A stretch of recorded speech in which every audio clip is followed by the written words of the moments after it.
My name is Walid Shoebat. I was born as a Muslim who desired the destruction of God's people. In trying to disprove the God of the Bible, I actually found him.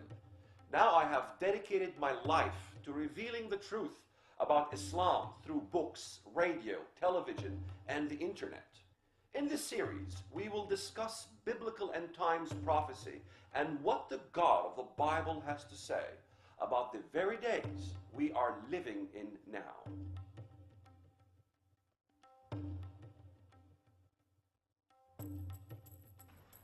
We meet at a time of great tension between the United States and Muslims around the world. The relationship between Islam and the West includes centuries of coexistence and cooperation, but also conflict and religious wars. I've come here to Cairo to seek a new beginning. The United States will never be at war with Islam. Name me one that is not Muslim. In every single context where Christ is on earth fighting, he's fighting a Muslim country. Does the Bible predict such a cataclysmic event with so many Muslim nations? The answer is absolutely yes.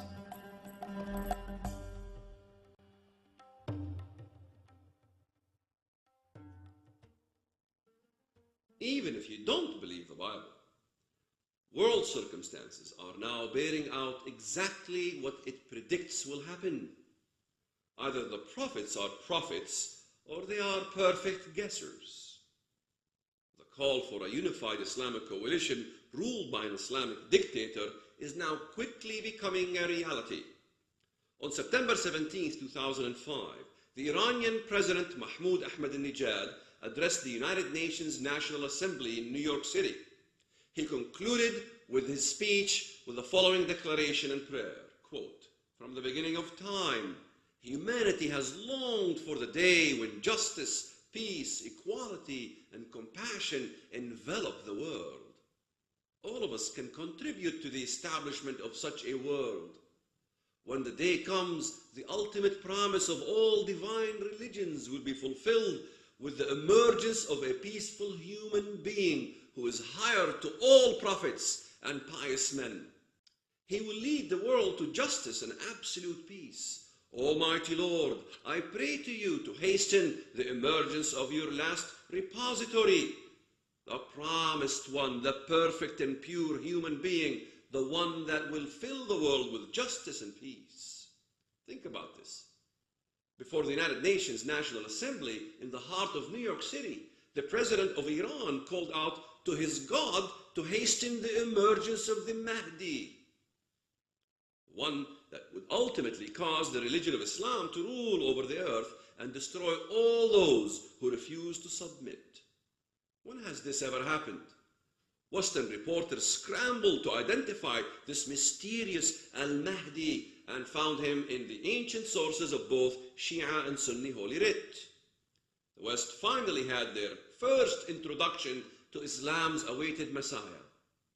On November 16, 2005, Ahmadinejad, like a Muslim John the Baptist, exhorted crowds in Tehran to pave the way, proclaiming that his main mission as the President of Iran is to prove the path for the glorious reappearance of the Imam Mahdi. May Allah hasten his reappearance.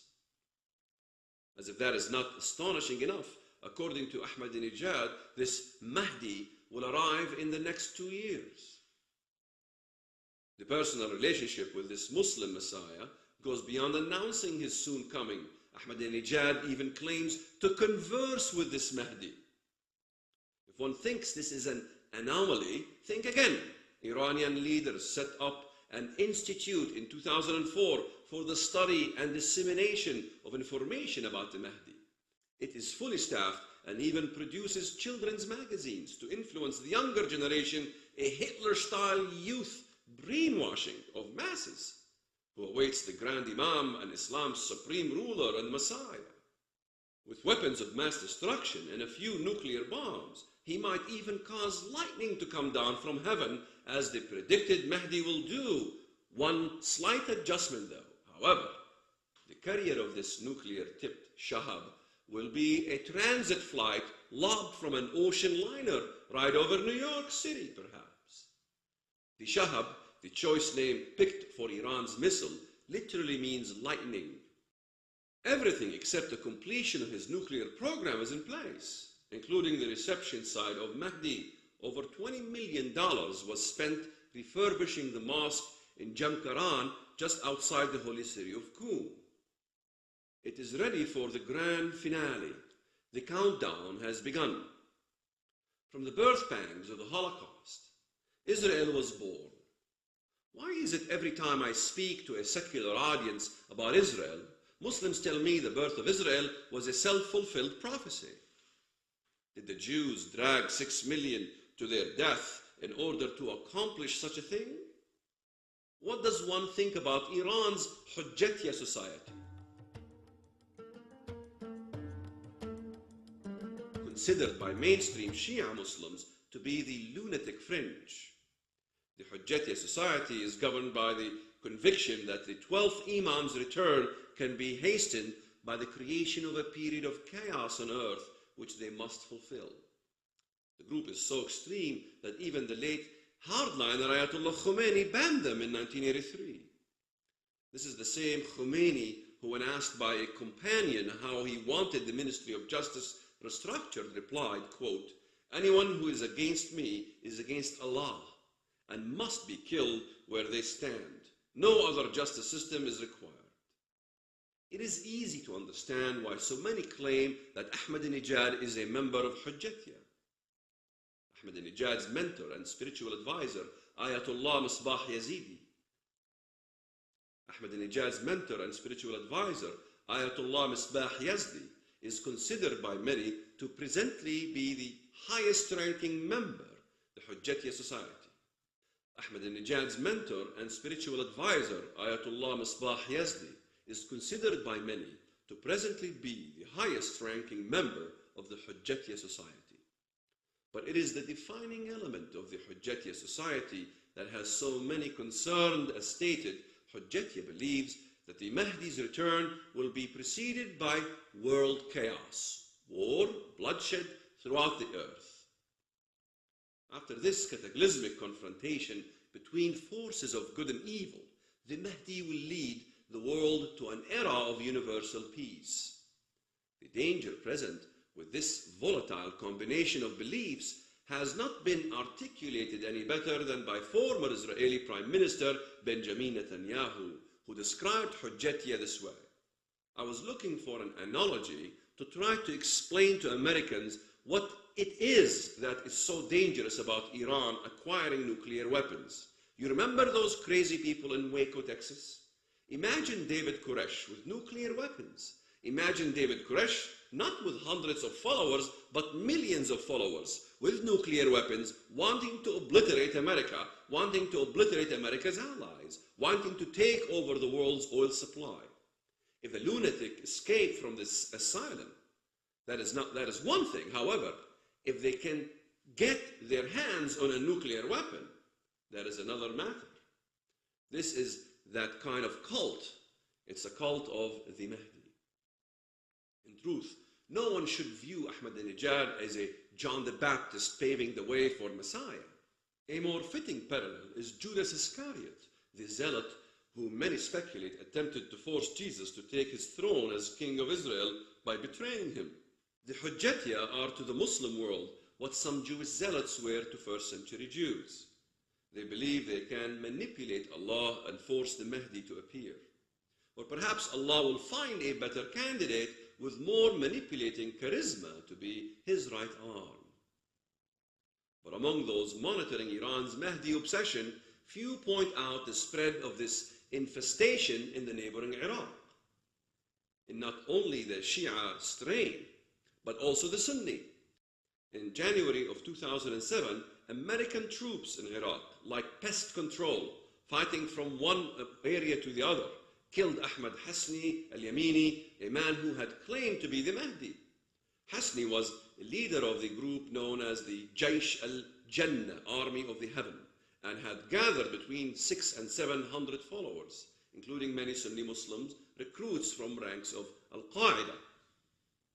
But Jaish al-Jannah is not the only Mahdist group that has recently emerged in Iraq. In fact, according to Ziad Qasim, a monitor of key Arabic websites in Iraq, Jaish al-Jannah is only the tip of the iceberg. According to Ziad, there are now at least 7 different Mahdist sects in Iraq, each one believing that the return of the Mahdi is imminent. Even in the 19th century in Algeria, several individuals claimed to be the forerunner of the Mahdi.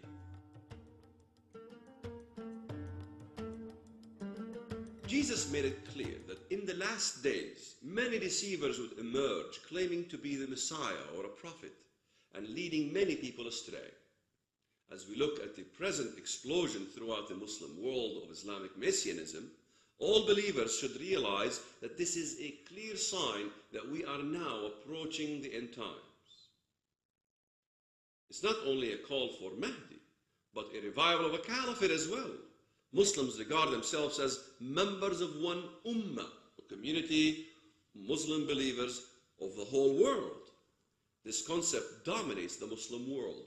The sense of community and loyalty to Muhammad and Allah even trumps family and other social ties, giving reason as to why many Muslims do not hesitate to kill even family members who give up the Islamic faith.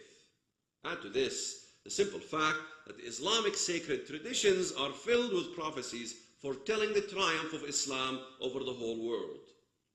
The eventual conquest and complete Islamization of the earth is as natural an expectation for most Muslims as the rising of the sun. Muslims have sense of entitlement, feeling as if world dominion is simply their destiny. Therefore, for the past 80+ years, since the actual abolition of the caliphate, the Muslim believer has felt a deep disorder in the power balance of the world. Rather than united Islamic empire under the caliph, the Islamic world has existed as a network of underachieving and defeated nation states. They see the modern Muslim states in the Middle East as a product of evil of the Western powers. Despite being secular states, Muslims often see them as Christian nations who divide the Islamic caliphate. At the same time, too often, they are ruled by corrupt third-rate dictators who live in luxury while their people live in poverty. In February of 2006, Sheikh Ismail Nawahde of Guiding Helper Foundation preached to the gathering of Muslims on the Temple Mount in Jerusalem. He called upon them to restore the caliphate, or as he explained, genuine Islamic rule, which would unite the Muslims in the war against the infidels, close quote. And only a few months later, Sheikh Ra'ad Salah of the Islamic movement in Israel, addressing over 50,000 Muslims just outside Israeli city of Haifa, declared, quote, Jerusalem will soon be the capital of a Muslim Arab caliphate, and all efforts by the Israeli establishment to Judaize the city will amount to nothing. Soon, Jerusalem will be the capital of the new Muslim caliphate, and the caliph's seat will be there. Astonishing. Many surveys show that since the US-led invasions of Afghanistan and Iraq, Muslims almost universally have seen the war against terrorism as a war on Islam. Muslims regard themselves as members of the Ummah or community of believers that forms the heart of Islam. As the earthly head of this community, the Caliph is cherished both as memory and ideal. The Caliphate is still esteemed by many ordinary Muslims. The University of Maryland conducted a face-to-face survey of 4,384 Muslims between December 9, 2006 and February 15, 2007. 1,000 Moroccans, 1,000 Egyptians, 1,243 Pakistanis, 1,141 Indonesians. Andrew Bostom, author of The Legacy of Jihad and an expert on Islamic Jihad, commented on the results. 65.2% of those interviewed, almost 2/3, hardly a fringe minority, desire this outcome, to unify all Islamic countries into a single Islamic state or caliphate, including 49% of moderate Indonesian Muslims. 65.5% of this Muslim sample approved proposition to require a strict application of Sharia laws in every Islamic country. How many times have you heard that most of Muslims of the world are moderate and are not a threat to the West? How many times have you heard that we only need to worry about a small minority here? Does a 2/3 sound like a small minority to you? It is time to get real. The Caliphate confers legitimacy to the jihad. According to Islamic law, without a caliphate, it is not possible to declare a genuinely sanctioned pan-Islamic jihad. Similar to the need for the President of the United States to declare a state of war, it is also necessary for a caliph to be in office for any official pan-Islamic jihad to be declared. This is why many Muslims condemn terrorism, since we don't have the caliphate established yet. But once a caliphate is in office, it is actually law for him to engage the non-Muslim world in war in order to spread Islam. This is not to say that Muslims have not conducted jihad against non-Muslims, but these have largely been the acts of small groups of individuals. In other words, jihad under a caliph would be genuine, fulfilling the call for the Prophet of Islam. The Prophet of Islam declared, "I have been ordered to fight all nations, till everyone say, there is no God but Allah, and Muhammad is his messenger."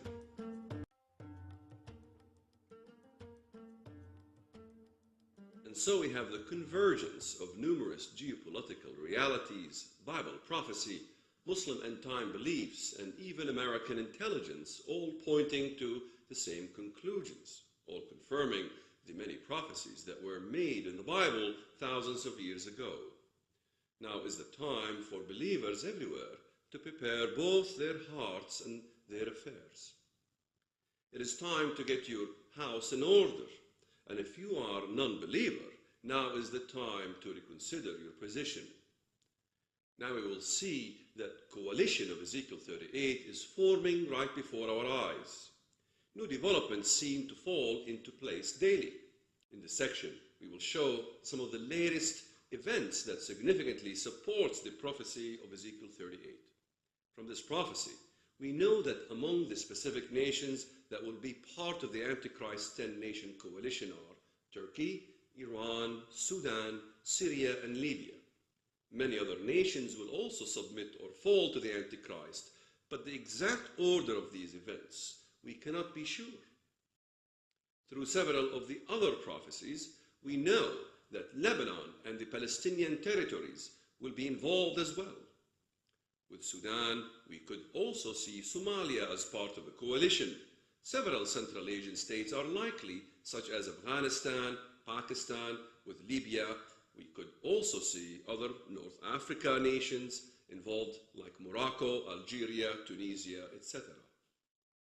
Along with Turkey, we could also see the Turkic nations south of Russia, Turkmenistan, Kyrgyzstan, Uzbekistan, and others.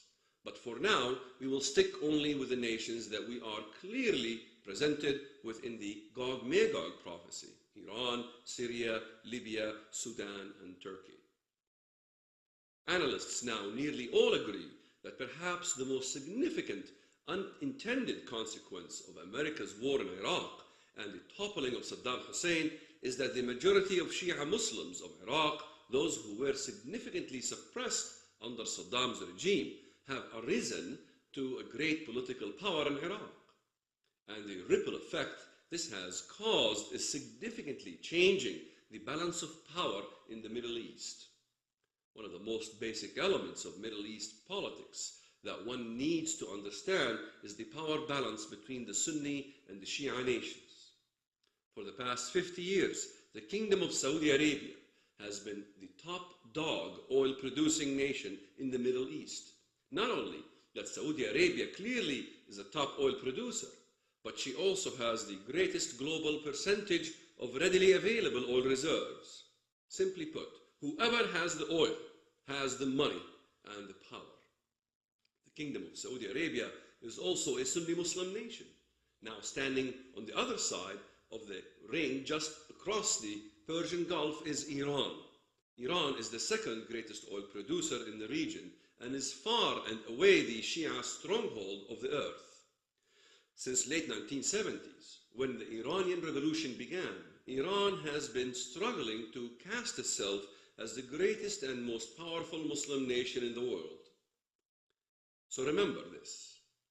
In the power struggle between the Shia and the Sunni worlds, it is Saudi Arabia and Iran who stand at odds.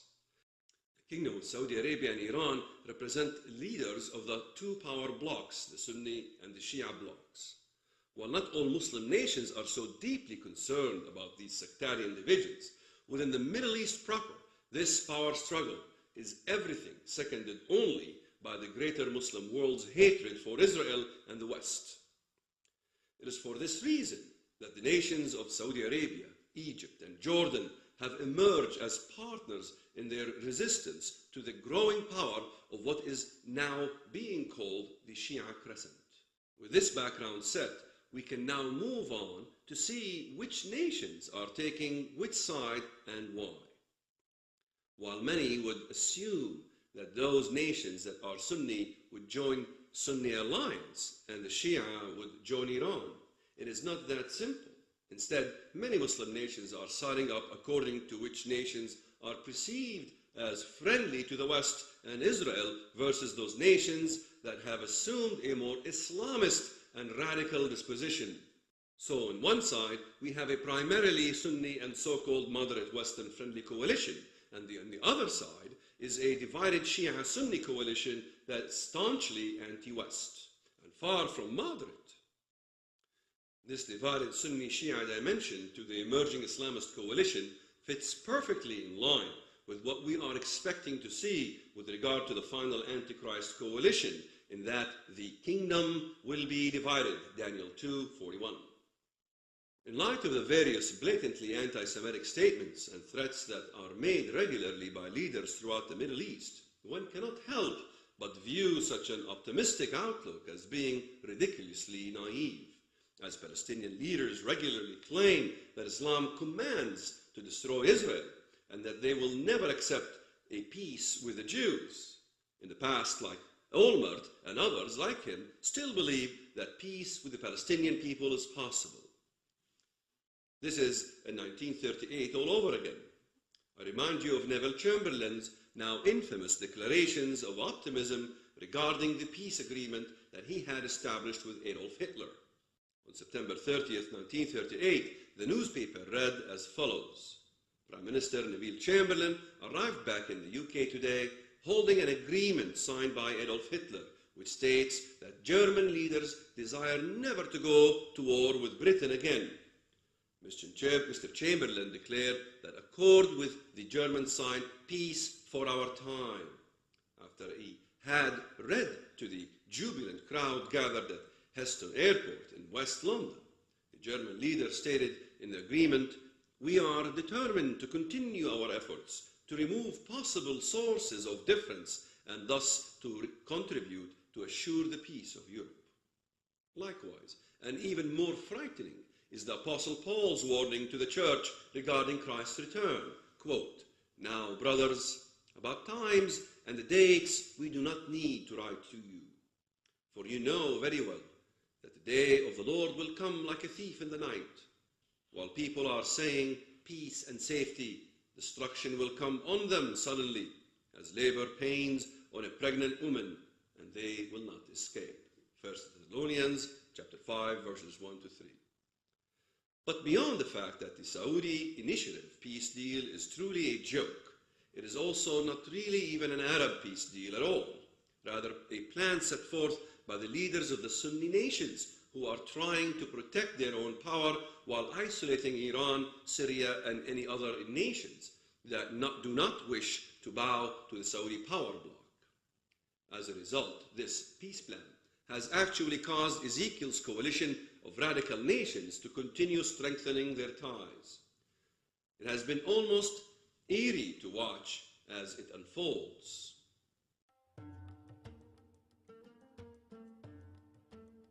After examining all of the various reasons biblically for seeing the soon coming emergence of a radical Islamic empire.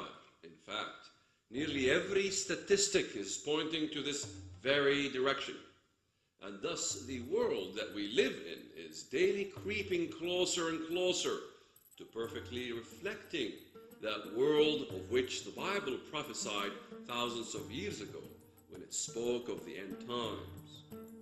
The time is shorter than most think. Let us hasten, therefore, to the work of God. Thank you for watching End Times Today. For more information, please visit us at www.shoebat.com.